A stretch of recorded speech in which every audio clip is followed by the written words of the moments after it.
Hello everyone, আসসালামু আলাইকুম। Welcome to SM lifestyle blog. সবাইকে ওয়েলকাম করছি আবারও একটা নতুন ভিডিও দেখার জন্য। সবাই কেমন আছেন? আশা করি সবাই ভালো আছেন, সুস্থ আছেন। তো বন্ধুরা, আজকে আবারও একটা নতুন ভিডিও নিয়ে আসলাম। আশা করি তোমাদের খুবই ভালো লাগবে।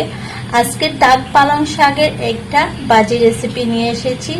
শাক ভাজি তো অনেক খেয়েছেন, একবার এইভাবে শাক ভাজি করে দেখেন। আমি গ্যারান্টি দিয়ে বলছি, এভাবে শাক ভাজি করে দিলে এক হাঁড়ি ভাত নিমিশে শেষ হয়ে যাবে। ছোট বড় সবাই পছন্দ করবে খেতে। তো এখানে আমি কিছুটা ডাক পালং শাক নিয়ে নিয়েছি। এখন আমি শাকটা কচি করে কেটে নিয়ে নেব।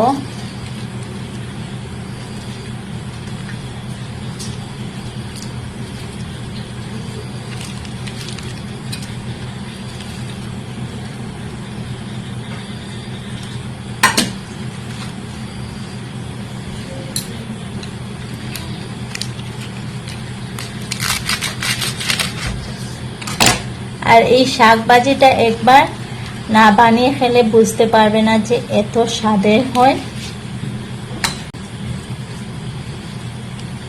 এখানে আমি কচি করে করে শাকটা কেটে নিয়ে নেব। গরম দোটা ভাতের সাথে এই শাকের রেসিপিটা থাকলে মাছ মাংস আর কিছুই লাগবে না।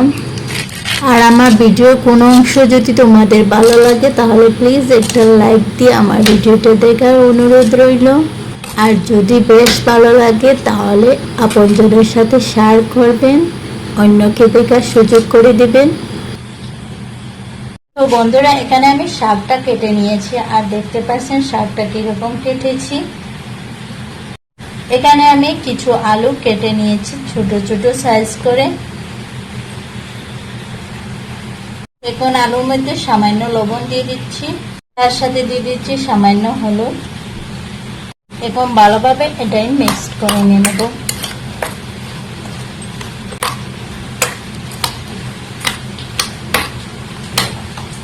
এখন বন্ধুরা চলে আসলাম চুলাতে। এখানে একটা কড়াই বসিয়ে দিয়েছি, তার সাথে সামান্য সরষের তেল দিয়ে দিচ্ছি। তেলটা আমি ভালোভাবে গরম করে নিয়েছি। এখন আমি আলুটাই দিয়ে দিচ্ছি।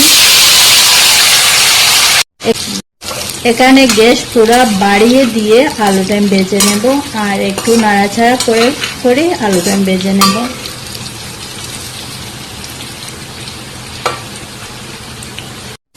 তো বন্ধুরা দেখেন, এখানে আমার আলুটাই ভালোভাবে ভাজা হয়ে গিয়েছে। এই দেখেন আলুর লোক কিরকম এসেছে। একটু লালচে করে আলুটা ভেজে নিয়েছি। এখন আলুটা আমি উঠিয়ে নিয়ে নেব।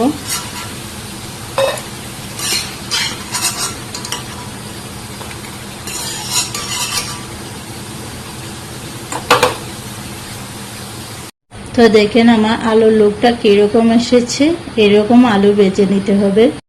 এখন আমি এক গোটা পেঁয়াজ দিয়ে দিচ্ছি।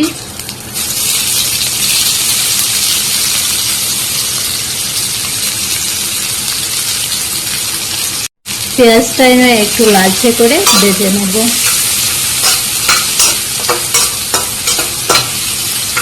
তো পেঁয়াজটা আমার ভাজা হয়ে গেছে। এখন এটা উঠিয়ে নিয়ে নিচ্ছি। দেখেন বন্ধুরা কিরকম লোক এসেছে। আর আমি যেরকম এই শাক ভাজিটা করছি সেই রকম আপনারা করে দেখবেন।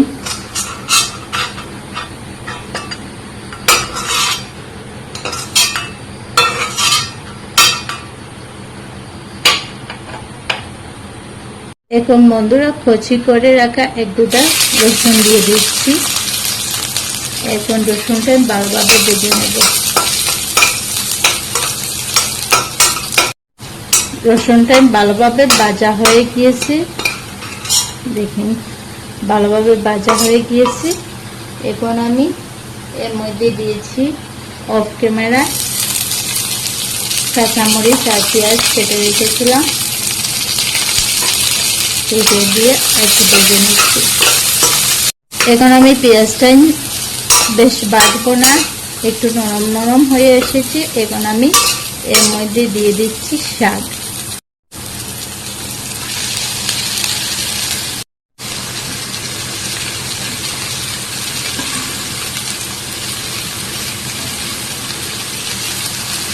তার সাথে দিয়ে দিচ্ছি স্বাদ অনুযায়ী লবণ।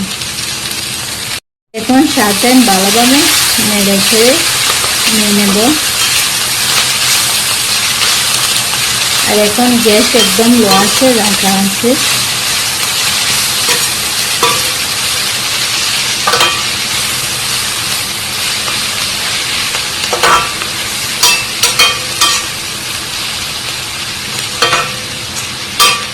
এখন 2 মিনিটের মতো শাকটা ঢেকে রেখে দেব।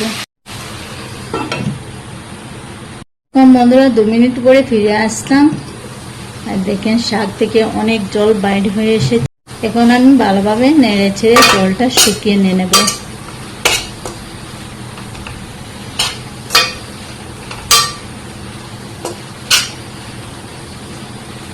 এখন বন্ধুরা শাকের জল অনেকটা শুকিয়ে এসেছে, একটু একটু রয়েছে। এখন এর মধ্যে দিয়ে দেব আমি বেটে রাখা আলু।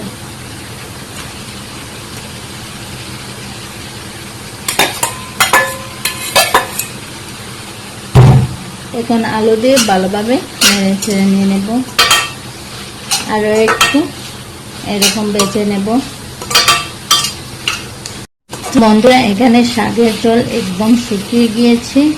এখন আমি ভেজে রেখেছিলাম যে পেঁয়াজ, সেটা দিয়ে দিচ্ছি।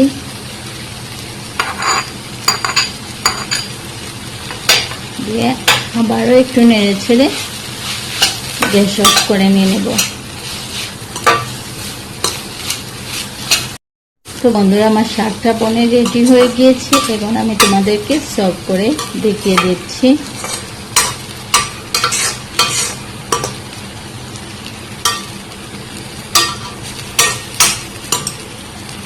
তো ফাইনালি বন্ধুরা আমার শাকের রেসিপিটা বনে রেডি হয়ে গিয়েছে। গরম ধোয়া ওটা ভাতের সাথে এইরকম শাকের বাজি, গরম ধোয়া ওটা ভাতের সাথে এইরকম শাকবাজি হলে আর কিছু লাগবে না। মাছ মাংস ফেলি এটা খেতে পছন্দ করবে সবাই।